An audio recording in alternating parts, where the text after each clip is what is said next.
In old Japan, people believed that emotions could stain the world. Love could bless a home, grief could rot it, and hatred could refuse to die.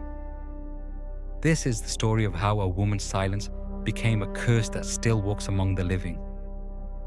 Her name was Aiko. She lived in a quiet village near the edge of a cedar forest, where fog clung to the ground even at noon. Aiko was known for her calm face and lowered eyes. She spoke little, smiled less, and obeyed everything her family demanded.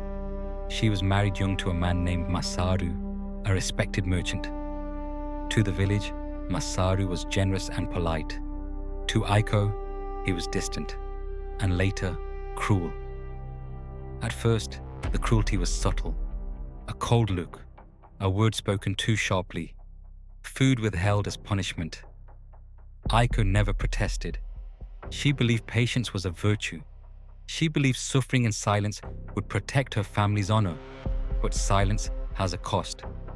As years passed, Masaru's cruelty grew heavier. He accused Aiko of being barren, useless, shameful. At night, his anger echoed through the wooden house. Still, Aiko said nothing. Yet the house began to change. The paper walls creaked without wind. The floorboards groaned under empty air. Candles burned unevenly, their flames bending toward her. Sometimes, while kneeling alone, Aiko felt the house listening, not judging, not correcting, just listening. One winter, Masaru returned home with another woman. "She will give me a child," he said calmly. Aiko bowed her head.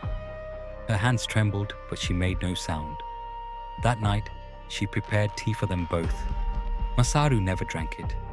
Instead, he struck her for daring to think she had a place in his future. The blow knocked her to the floor.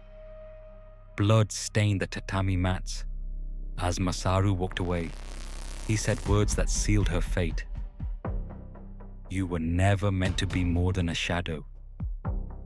That was the first time Aiko cried. Not loudly, not violently, but with a grief so deep it sank into her bones. A few days later, Aiko was found dead in the forest well. They said she slipped. They said she was weak. They said nothing more. Her body was pale. Her hair floated around her face like dark water weeds. Her eyes were half open, staring upward. No funeral prayers were offered with sincerity. No apologies were spoken. Her rage had nowhere to go. So it stayed. Aiko's spirit did not scream.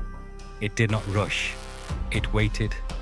Her ghost first appeared as a reflection in water, then as a shadow behind lantern light, then as a woman in white, feet never touching the ground. Her hair hung loose, obscuring her face. Her arms bent unnaturally at the elbows. Her mouth was silent, but her presence was heavy. Where she appeared, warmth vanished. Masaru was the first to suffer. He began hearing footsteps behind him at night. When he turned, no one was there. His new wife fell ill. She whispered of a woman standing beside the bed, staring. One evening, Masaru saw Aiko in the mirror behind him. Her neck was bent. Her eyes were dark. Her mouth moved, but no sound came out.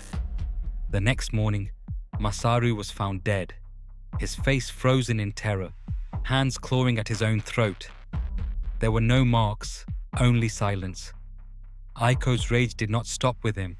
The well began to overflow with black water. Crops near her house rotted overnight. Children spoke of a woman humming without sound. Anyone who mocked her death fell ill. Anyone who dismissed her suffering lost their voice before they died. The villagers finally understood. This was not revenge. This was consequence. Monks were summoned. Sutras were chanted. Talismans were nailed to doors. For a while, the village slept peacefully. But one night, the sutras tore themselves apart. Aiko appeared before the head monk. She did not attack him. She simply showed him memories, Every insult, every ignored bruise, every night she begged silently to be seen. The monk wept. He said, "Your anger is justified, but justification does not undo death." Aiko could not move on because no one had acknowledged her pain while she lived. By a society that values peace over justice, by people who believe silence means acceptance. Her spirit faded from sight, but not from the world. Even now, travelers in old villages report a woman in white standing near wells or mirrors. If you feel your breath grow cold, if your voice catches in your throat, if you sense someone listening while you suffer in silence, do not turn around. She haunts those who choose comfort over compassion, and she waits for the next promise broken in silence. Some stories are meant to be remembered, not because they are true, but because they remind us of our mistakes. Every curse has an origin, and every origin begins with a human choice. This has been Cursed Origins.